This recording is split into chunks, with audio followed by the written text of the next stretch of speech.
Okay, I think we'll go ahead and get started. A couple more people will come in, but our next speaker is Dr. Thomas Davis, who has 40 years of experience as an archaeologist, working extensively in Cyprus, the Near East, Egypt, Central Asia, and the United States. Tom is currently professor of archaeology at Lipscomb University and associate director of the Lanier Center for Archaeology. Previously, he was a professor of archaeology from 2011 to 2020 at Southwestern Baptist Theological Seminary in Fort Worth, Texas. And from 2003 to 2011, he was the director of the Cyprus American Archaeological Research Center, we call it CARI, in Nicosia, Cyprus. He currently directs the Lanier Center excavations at Kourion in Cyprus, is project co-director of the Ilan-Balik expedition in Kazakhstan, and co-director of the Taharqa Pyramid project in Nuri, Sudan. So you see that he's got 3 projects going at once, so he's a busy man. Several of us have been friends for many years, and Tom has lectured here before. And since he's being invited back, evidently, we appreciate his lectures. We're particularly grateful to him, especially though, for training so well at Southwestern Baptist Seminary, our CNEA curatorial assistant, Don Acevedo. Tom's topic this afternoon is the Great Synagogue of Sardis. So Tom, welcome back to La Sierra. We look forward to it.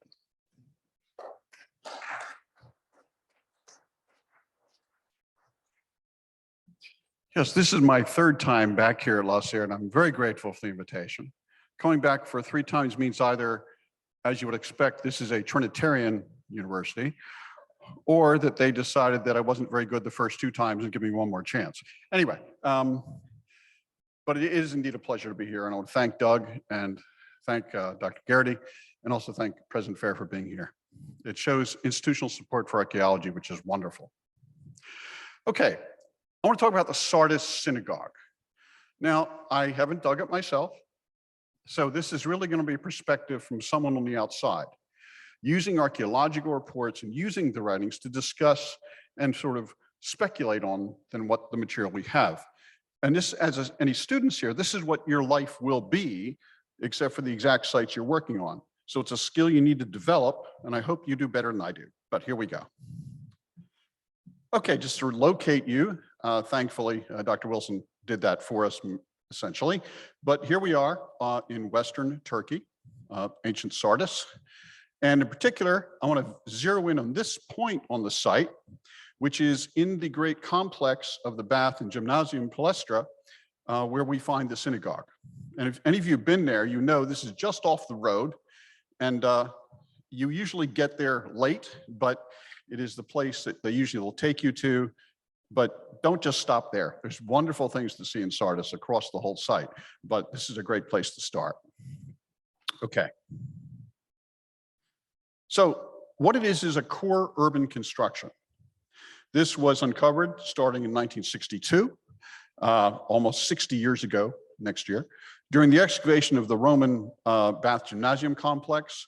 Sardis had at least 2 bath complexes, but this is the major one apparently for the site. And as I say, it's where you will start generally your site tours. The complex is big. It's 23,000 square meters. It is an imperial bath plan typical of Asia Minor. And the eastern half of the complex was a palestra that provided space for exercise. As you know, they're intimately linked in Roman baths. The western half was the bath unit, composed of the usual large vaulted halls.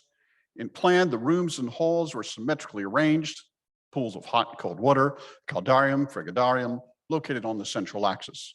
So again, it is a bath complex as you could expect to find in Imperial Roman space. Just to give you a sense of its plan, and again, thanks to our friends at Google, an aerial photo of how it lays out. Now, what I want to focus in on down is where they've located there the synagogue, okay? Now, that was not part of the original plan. Synagogue wasn't in the original design. You wouldn't expect it to be in an imperial bath complex, but it is there now because it is the place that became the location for what turns out to be so far the largest synagogue ever discovered from antiquity. Here's a restored section through it so you can see how they relate to one another. The Harvard excavation did a lot of restoration work here to give you a sense of the grandeur of the site. So it's one of the sites you visit and as a general tourist, which you can really begin to grasp and say, oh, okay, that's how big it was. And here is part of the dedication to the Roman imperial family of Caracalla, Geta. And this is part of the inscription on the marble court, all right? The main section you'll see as you go visit the site. But this is what I'm going to talk about. In one of the wings, in the 4th century, after a few changes in the plan, appeared what is clearly a synagogue. And two main spaces of this synagogue, there's a peristyle forecourt, all right, you see there, which I'm looking from into the main section, with a central fountain and an assembly hall, astonishingly large, 18 by 54 meters. I'll leave you to do the math, but it is the largest synagogue in antiquity. The ultimate total construction's 85 by 20 meters. Now it's elongated. That's the shape in a sense that they were able to play with within the structure of the wing from the baths, but it also allows us to see a different style of synagogue. Those of you who know the synagogues or were here a few years ago when the synagogues of Galilee were discussed will say, well, wait a minute, that doesn't look like a synagogue. And you're correct, not according to the general plan we expect to see. But what it is a basilical plan of a synagogue. As mentioned before in the previously excellent paper on Ephesus, you will see spolia from temples often appearing in these late antiquity constructions. And the synagogue is no different. It has taken material from a temple to Cybele. A number of sculptures and blocks were originated from that sanctuary. The indigenous leading goddess were used in the construction, including one of them shown here, a series of marble blocks built into the piers, which belonged to the antae of the temple. Okay. Here's the plan. Now, immediately, let's look at a few things that are here.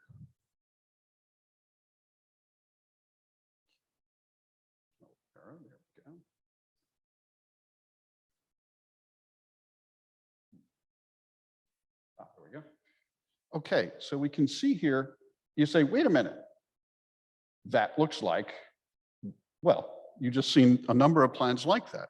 It looks like a church, but it's not. But look at where you have the apse, the seats you'd expect to find in that section, and where normally in a synagogue you'd find the benches along the side, you find a series of pillars. There are no benches. What that allows you to have, though, is a very large congregation here. So much so that what you have is space for about 1,000 people, if they're all standing, okay?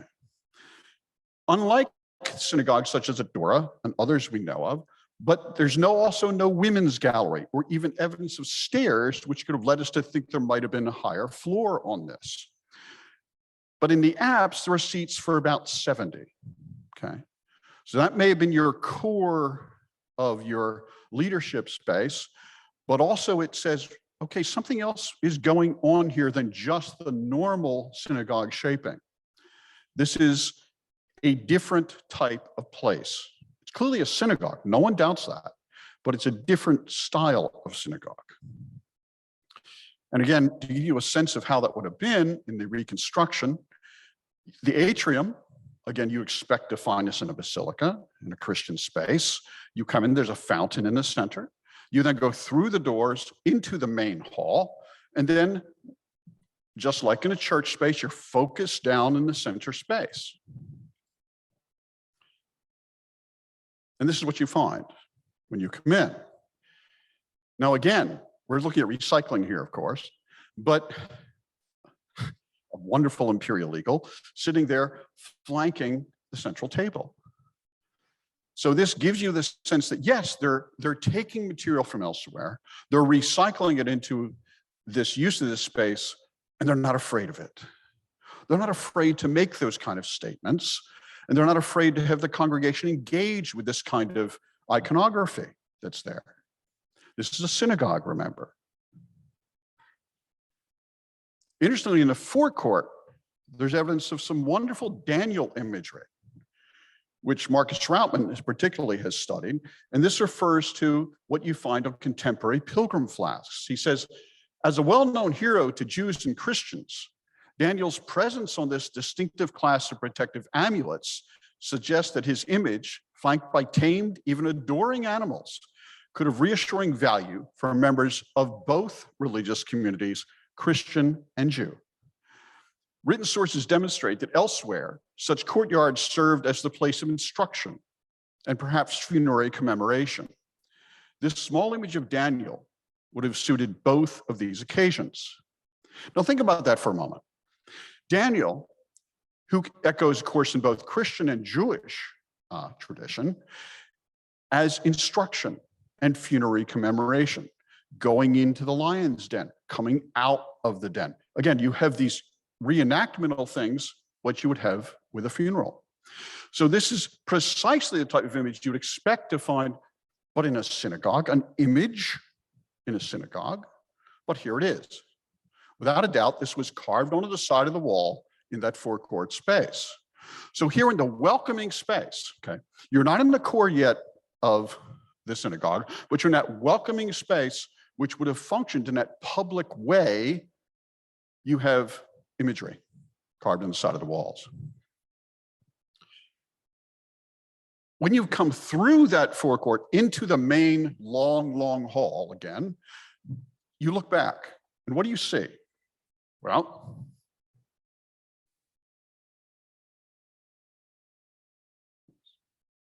I'll get it eventually.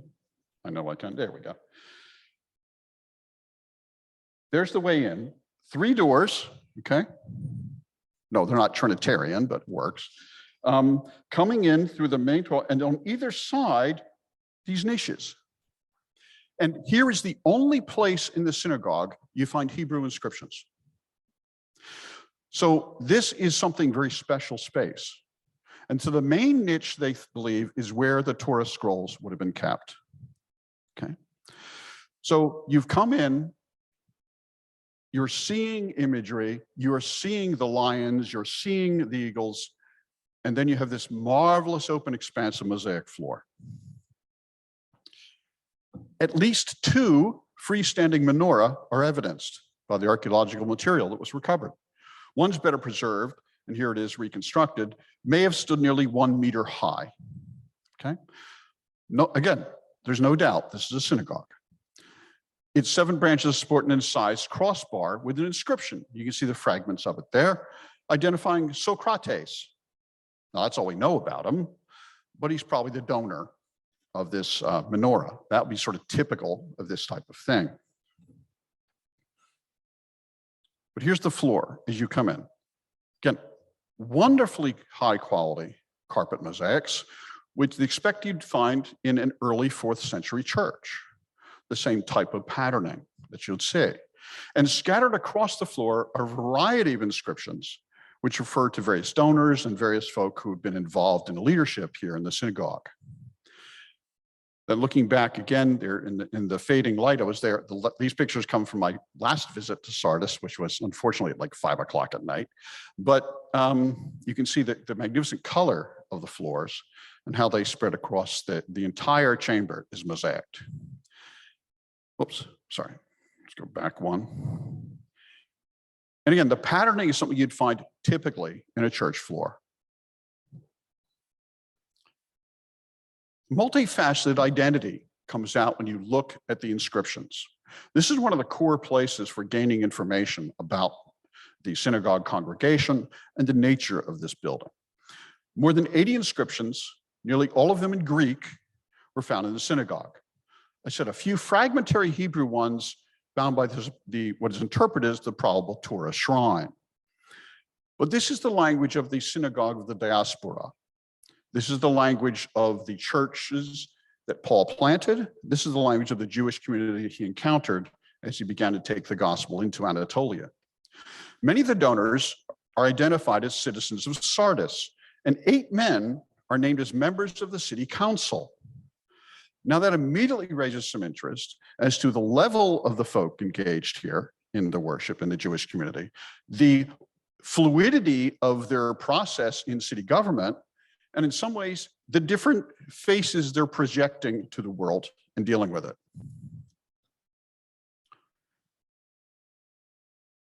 Now we come to the controversy, the date.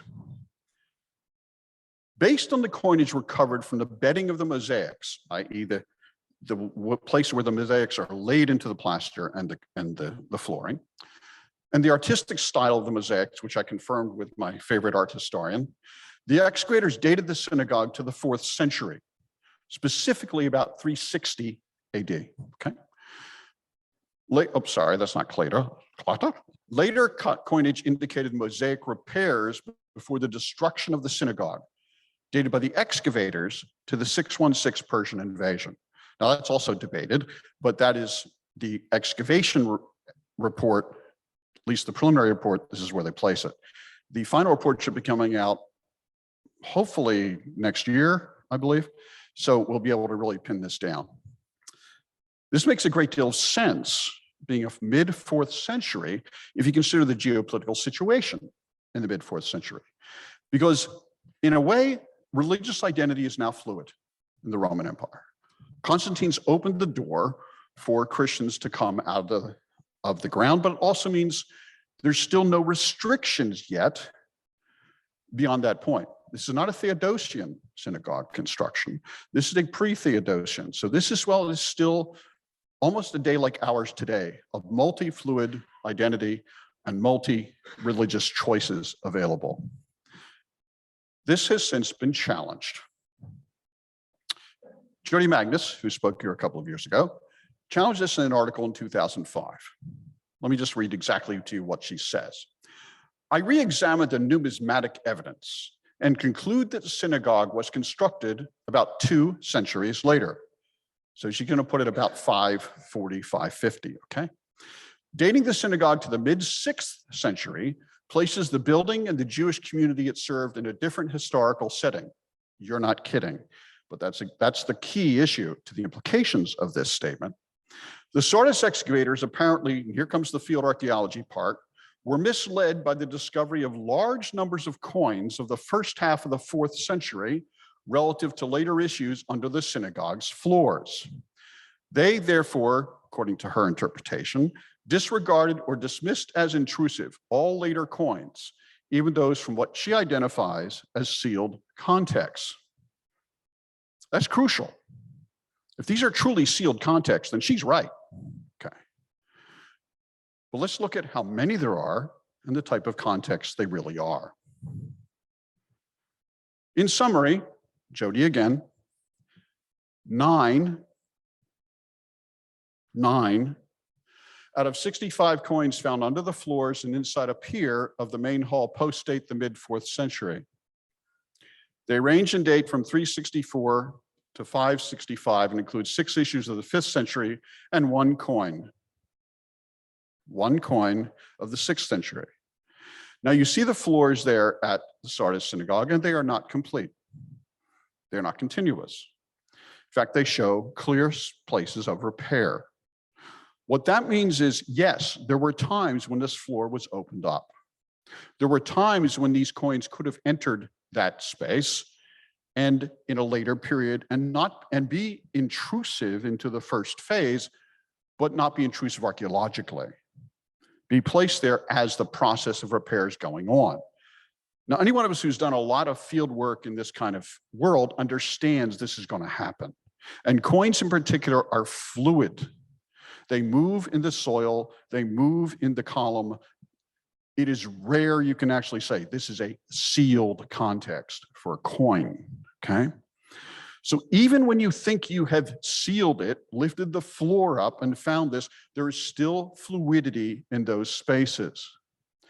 So to dating a floor from coinage embedded in or at least in amongst, let me phrase it that way, in amongst the bedding is a risky thing because of that very nature. I deal with the site of Corion, which was destroyed by an earthquake in the mid-4th century. Any earthquake destruction has fluidity in its soil column very widely, okay? Because all things don't fall down at once, all things don't collapse equally, there are hollows, and all these will fill up. So coinage can be wonderful for dating, but it's also challenging. And here I think we have a case that matches that.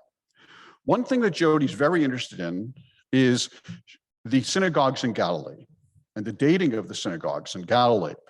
And she argues with a couple of our colleagues, Eric Myers in particular, that these synagogues are later, or 4th century only later. And she bases this on coin hoards that seem to be under the floor that are earlier, but she sees them as hoards placed there deliberately by later folk, later in date, okay?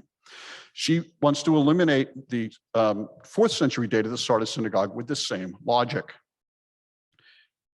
It is possible she's correct. But based on the preliminary data, I would argue that the strong evidence is for a 4th century date for the first main phase of the synagogue rather than a later date. Yes, there are repairs, there are replacements, there are some maneuvering about of placement of objects within the synagogue, which impacts the floor, which allows you then for coins to come in, okay? So be aware of this when you're reading dating material of places like this about coinage. Okay, enough said about that. So she says, in my opinion, the later coins provide a mid-6th century terminus post-quem for the construction of the synagogue. I would say they provide a terminus post-quem for the last modification of the synagogue, not the construction. Notice how many. Just keep that in mind. Okay, so what's outside the synagogue? This helps us understand what's going on in Sardis. A row of 29 shops right outside the door, on the street directly outside the synagogue, accessible at the same time, constructed at basically the same time the final phasing of the synagogue occurs, okay? That are mixed in ownership based on the inscriptions and graffiti from the houses, Jewish and Christian, together at the same time in Sardis. Published evidence suggests that the shops were established about the same time as the mid-4th century synagogue. Therefore, the synagogue's construction may be part of a 4th century building program that included the renovation of the bath and gymnasium complex and the development of a commercial zone along the colonnaded road to the south. Martin Goodman, looking at these, has said, you know, this is not a normal community. There is something different here. He suggests a synagogue of Gentile polytheistic God-fearers. Because this is one of the descriptions he's basing it on. Aurelius Polypos, God-fearer. You can see it there in the 3rd row. If you know your Greek, having made a vow, I fulfilled it. A God-fearer. You've heard that term before, of course, when you're dealing with the communities who are becoming Christian. Magness says, she agrees this is not a normal congregation. At Sardis, apparently, we see a large and affluent Jewish community with a magnificent synagogue building that attracted non-Jewish congregants. And that's the crucial point I want to highlight for the moment. A fluidity of identity. An inscription, Vow of Paulus Comes, very significant title, was set into the mosaic in the main hall, the synagogue. Now, the honorary title of Comes, Count, indicates a date no earlier than the 4th century. Okay. But also, as has been pointed out, Ameling objected to Magness's dating on this. The title Comes for Jews is impossible after the middle of the 5th century. You'd have to argue that Paulus was a Christian. Quoted by Magness. More dualistic elements. The crater with vines, flanked by peacocks, and the mosaic floor of the apse, that's where the benches are in the front of the synagogue, is a common classical motif in early Christian art, where it alludes to the paradise that will be enjoyed by those who partake of the Eucharist. Again, dualistic meaning here, like Daniel on the entrance, you're playing with imagery that can resonate in more than one community. So what do we see in the Synagogue of Sardis? I would suggest we see multifaceted identity. Monumental synagogue architecture and art developed in Palestine beginning in the 4th century in tandem with, and perhaps in response to, contemporary developments in Christianity, as well as other factors. At Sardis, this relationship finds expression in this basilical layout of the synagogue, its rich interior decoration, and the extensive use of spolia. Just to show you the synagogue plans, again, here is the Sardis plan. These are some other ones in the diaspora, and here are some in Galilee. Notice the one in Gaza in Palestine. That's similar. And this one here in Beit She'arim, that's similar. So having one like this is not totally obscure, but it's very different.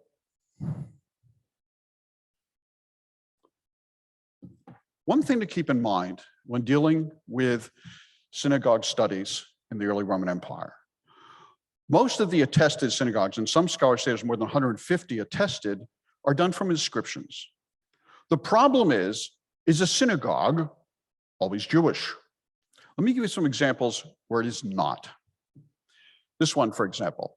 The male and female members of the society crowned Stranatoke, daughter of Menecrates, who was priestess of Mother Cybele and Apollo in the 178th year, with a crown with a band engraved on a plaque that was announced, and another crown with a band that was announced in the synagogue of Zeus, since he acted in a benevolent manner.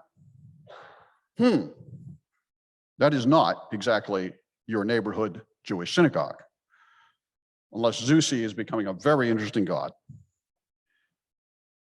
The members of the Association of Heracles, in memory of the member Euphronetes, when Cotes Eurenes was head of the synagogue, Archaea Synagogos. When Marcus Cassius Hermanus, also known as Demos, and Prigius were secretaries, and Python, son of Lucilius the Thessalonian, was the superintendent. Year 185, also 301, 7th day of the month of Peritos. Okay. One thing you do recognize is donors to churches are very similar. They want to be remembered, okay? So that hasn't changed, all right, folks? But notice, that is not, again, a Jewish space. Here's another one. In the 25th year of Caesar, on the 28th day of the month of Masor, at the assembly synagogue, which met in the house of the synod of the principal followers of Emperor Augustus Caesar, the son of god Zeus Eleutherios, whose synagogue, his synagogos, is primos and whose president is Lucondos. That's not your typical Jewish synagogue either. So when you find the term synagogue in a text, or you find the term Archaea Synagogos, unless you have that context, you cannot assume that you were looking at a synagogue of the God of Israel. To good fortune, Dracon, who is also called Chrestos, son of Chrestos, a very interesting phrase for those of us who know classical history, set this up for the synagogue of small wares dealers, which I kind of like that, who are gathered around Socrates, son of Mezcos. We don't even know really what deity's going on here, but again, you find a synagogue of, basically, this is a guild, all right?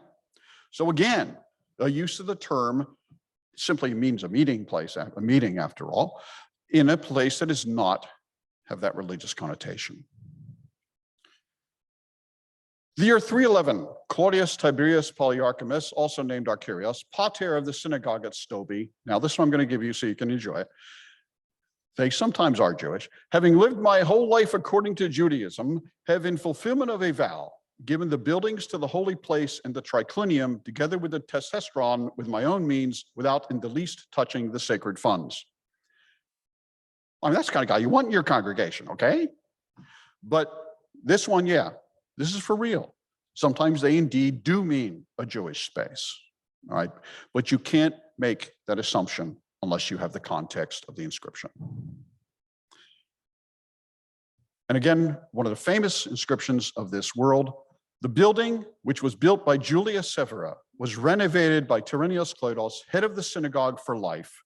Lucius, son of Lucius, also head of the synagogue, and Publius Zotikos, archon, from their own resources and from the common deposit.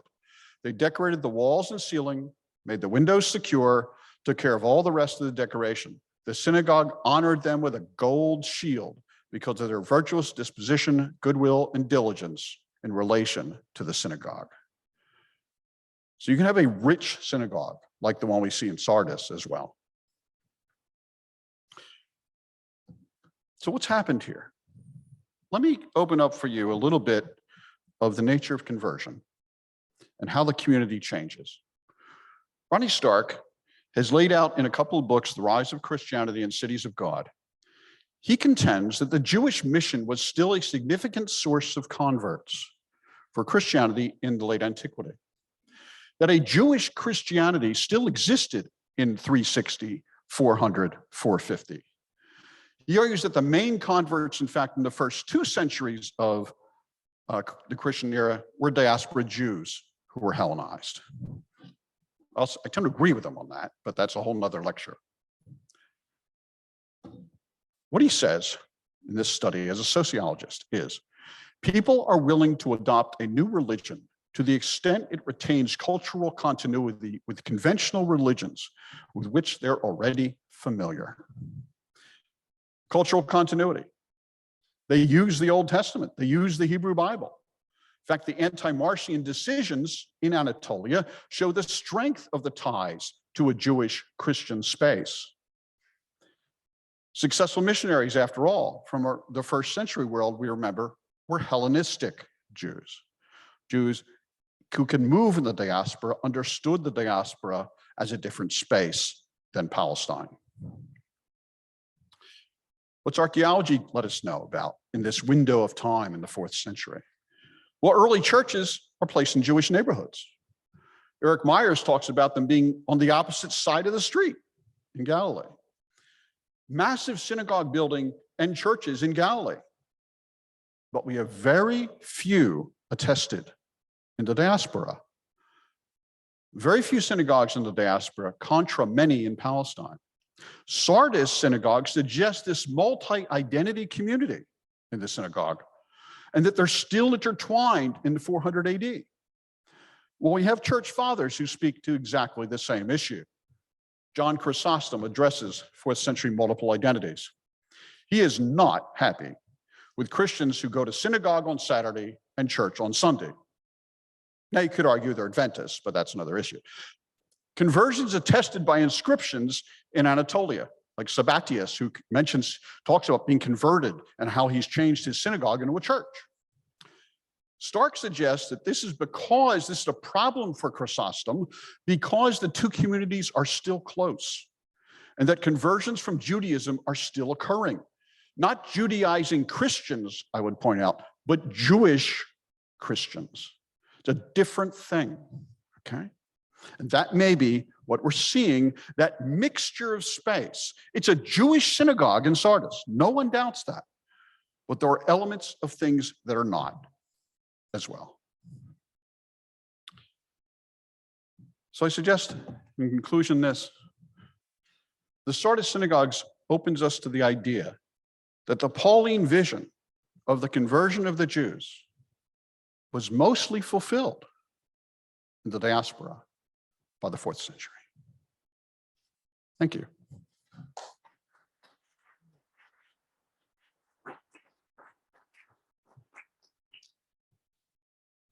So I think what we're going to do, again, in the interest of time, if somebody has a quick question, we'll take that.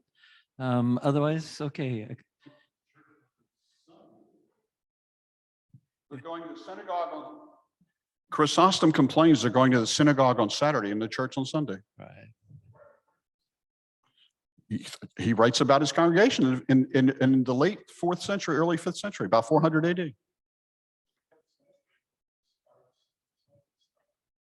Yeah, I mean, so this is what he's complaining about. It seems he wants to clearly separate, to delineate, and they're disparate elements that are synthesized, and it's a very fluid situation, Yeah. and it's fascinating. Yeah, the identity is still fluid here. And there's multiplicity of identity. It's not exclusivity, as we'd expect to see. And that's, I think, is what's going on in Sardis. We have a couple more questions. If we can, we'll be quick about these and look for a quick response. Sure. Very quick one. Thank you for the very exciting lecture. Very interesting. The question of the dating is very Yes. crucial. And you based the dating, most dating is based on coins. And as you mentioned, the fluidity issue.